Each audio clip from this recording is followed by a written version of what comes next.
Welcome back to my channel, welcome back to a new blog. আশা করি সবাই খুব ভালো আছেন, সুস্থ আছেন আর সেফ আছেন। আর আমিও খুবই ভালো আছি। এখন বাজে সকাল 11:15 প্রায় হয়ে যাচ্ছে। আমি ব্লগটা আবার একটু লেটেই স্টার্ট করলাম। একটু আজকে সানডে, তাই বলে একটু আরামসে উঠেছি। আর মেন কারণটা হলো কাল রাত ঘুমোতে ঘুমোতে 3টে হয়ে গেছিলো, কারণ আমি এখন জাস্ট একটা ব্লগ শিডিউল করে রেখেছি, একটু পর এটা পাবলিশ হয়ে যাবে। তো তাই বলে আমার রাত ঘুমোতে অনেক লেট হয়েছে, আমার এডিট করে ঘুমোতে ঘুমোতে, তার জন্য আমার উঠতেও একটু লেট হয়েছে। আর এখন আমি সকালে ঘুম থেকে উঠে এসে রান্নাঘরে চলে এসেছি। আমার টুকটাক কাটা হয়ে গেছে, পেঁয়াজ রসুন সব রেডি করে রেখে দিয়েছি। আর কেন রেডি করে রেখেছি হলো, আজ আমি সকালের ব্রেকফাস্ট এখন বানাবো চাইনিজ রাইস।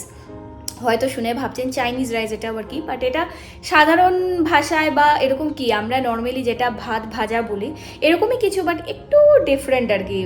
মানে যেরকম মা ওরা বা বাড়িতে খায় সেটা থেকে অল্প একটু ডিফারেন্ট। তো এটার নাম হলো গিয়ে চাইনিজ রাইস।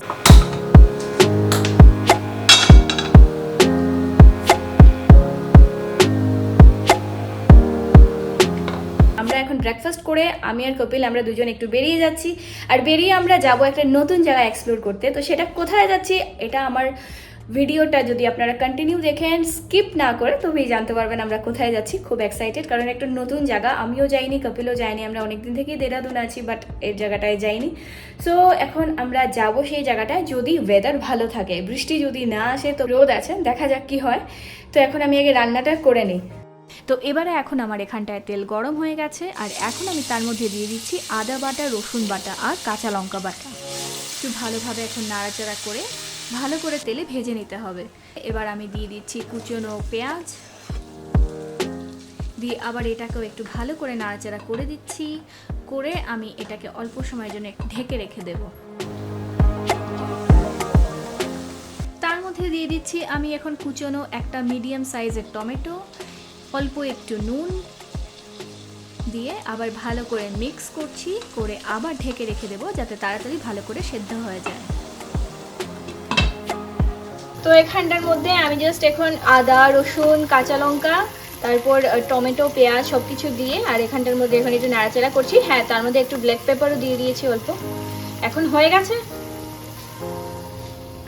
এবারে আমার এখন এখানে কিছু লেফট ওভার ভাতগুলো আছে যেটা কাল রাতের। সো এই রাইসটা এখন আমি এখানটার মধ্যে মিক্স করে দেব।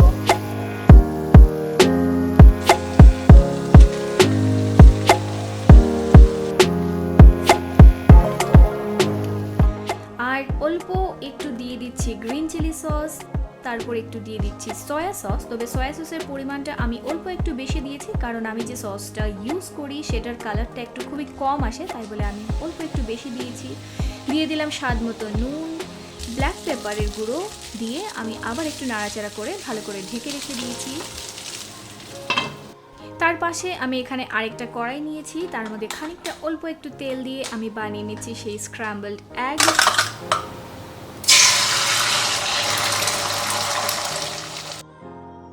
তো এখানে আমার স্ক্র্যাম্বলড এগস রেডি। এবার আমি এটাকে রাইসের সাথে মিক্স করে দেব।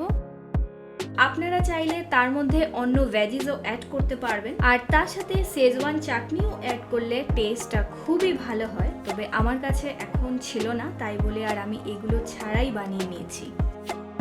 আর আমার চাইনিজ রাইস বানানো কমপ্লিট। এই তো ব্যাস হয়ে গেল আমার চাইনিজ রাইসের রেসিপি।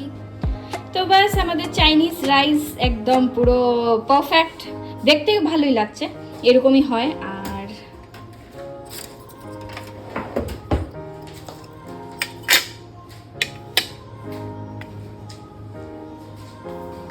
এই নাও, চলো তবে আমি আমারটাও নিয়ে নিই। বেজে যাচ্ছে এবারে 11:30। তো এবার আমরা আগে চটপট করে ব্রেকফাস্ট করি আর তারপরে বেরিয়ে যাব। কিন্তু আমি ওই সেই বাইরে আকাশের দিকে তাকাচ্ছি যে কি ওয়েদারটা আসবে। এখনো রোদ আছে, হয়তো আর উইদিন 10 মিনিটস কালো করে বৃষ্টি চলে আসবে। সো ঠাকুর করে যেন গিয়ে এসে যাই ভালোভাবে। দেখা যাক, আগে ব্রেকফাস্ট করে নেই আর দেখি কেমন হলো। তো দেখি তুমি তো এটাকে এরকম ভাবে সার্ভ করলে, হ্যাঁ এই দিকটা রেখেছো এখানে। হ্যাঁ, যে অন্য কোনো কিছু একটা পাশে দেবো। কোথায় দিতে হবে? তো জবরদস্ত ব্রেকফাস্ট হয়েছে, খুব ভালো হয়েছে। আমি নিজেই রান্না করে নিজেই বলছি, বাট আমার কাছে অল্প একটু স্পাইসি লেগেছে। যদি একটু ঝালটা অল্প একটু কম হতো আমার জন্য খুব ভালো ছিল, বাট কপিলের একদম পারফেক্ট আছে। তো কেমন লাগলো আপনাদের এই চাইনিজ রাইসের রেসিপিটা? আশা করি ভালো লেগেছে, আর আপনারা অবশ্যই ট্রাই করে দেখতে পারেন, কারণ এই ধরনের অনেকেরই হয়, অনেক সময় হয় যে আগের দিনের ভাত অল্প থেকে যায়, তো সেটা দিয়ে আপনারা এই ধরনের রেসিপি একদিন ট্রাই করে দেখতে পারেন। আর যদি ট্রাই করে থাকেন আমাকে অবশ্যই কমেন্ট করে জানাবেন যে আপনাদের খেয়ে কেমন লাগলো। তো এবারে এখন আমরা চান টান করে নিই, আর এখনও ওয়েদার ঠিক আছে, মনে হচ্ছে আজকে আমরা বেরোতে পারবো, তো দেখা যাক কি হয়। আর তো এখন রেডি হয়ে যাব চান টান করে, তারপর আবার আপনাদের সাথে কথা হচ্ছে। তো এখন বাজে 12:30, আর এই দেখুন একটু পর বেরোবো, আর ও এখন ইস্ত্রি করছে, এখন প্রেস করবে, তারপরে চান করবে, তারপরে মেকআপ টেকআপ করবে, আর it will take approximately above 1 hour, 1 ঘন্টার উপর তো নেবে ও। আর তারপর লচ্ছিওয়ালা আমরা তখন ওই বিকেলবেলা যাবো, একদম যখন সন্ধ্যা হয়ে যাবে তখন। ও বুঝতেই পারছেন যে 29 কিলোমিটার যেতে হবে মিনিমাম, 1.5 ঘন্টা তো লাগবেই লাগবে, আর যদি জ্যাম না থাকে, আর আজকে জ্যাম থাকার অনেকই চান্সেস বেশি, অবভিয়াসলি সানডে তো থাকবে অবভিয়াসলি জ্যাম, বাট উনি তো বুঝতে পারছেন না, এই সব জায়গায় ঘুরে ফিরে একই অবস্থা, মানে লেট কেট থাকেই মানুষ। আমি মেয়েদেরকে বলছি না, কাউকে মেয়েদেরকে বলছি না, ও আমি এমনিতেই ব্লগে টোকে আসি না, কারণ অবভিয়াসলি আমি একটু ক্যামেরা শাই মানুষ, এগুলো ভালো লাগে না। চেষ্টা করবো এই ক্লিপটা না আসার ব্লগে। এখন বাজে 1:20 হয়ে যাচ্ছে, আর অল্প সময় বাকি 1:30 বাজার, অনেকটা বেজে গেছে। সো আমরা এখন বেরোচ্ছি ফাইনালি, আর চান টান করে তারপরে কপিল ঠাকুর দিল, তারপরে এই সেই করে বেরোতে বেশ লেট হয়ে গেছে। আর চিন্তা নেই, আমরা খেয়ে দিয়ে যাচ্ছি, আর তারপরে লাগলে আমরা বাইরেই খেয়ে নেব। আর এখন ফাইনালি আমরা বেরোচ্ছি। এখনও ভীষণ রোদ, এখন ভাবছি রোদে নাকি গরম লাগে, তো রোদের মধ্যে বেরোচ্ছি।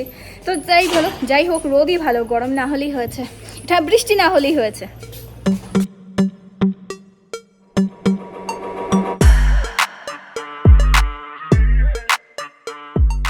তো এখন আমরা আছি হরিদ্বার ঋষিকেশ রোডে, আর এখানে দেখতে পাচ্ছেন যে কাঁওয়াড়ি যাত্রীদের সমাগম। যেহেতু এখন শ্রাবণ মাস, আর সবাই যাচ্ছে হরিদ্বার গিয়ে শিব ঠাকুরকে জল দেবে, আর কি অপূর্ব দৃশ্য না। তবে আপনাদের সাথে আবার দেখা হবে আমার নেক্সট ব্লগে, আর নেক্সট ব্লগে আমি সব কিছু কভার করব যে আমরা কোথায় যাচ্ছি, কি করছি। তবে আমার ব্লগসগুলো ফলো করতে থাকুন। Till then take care, bye by.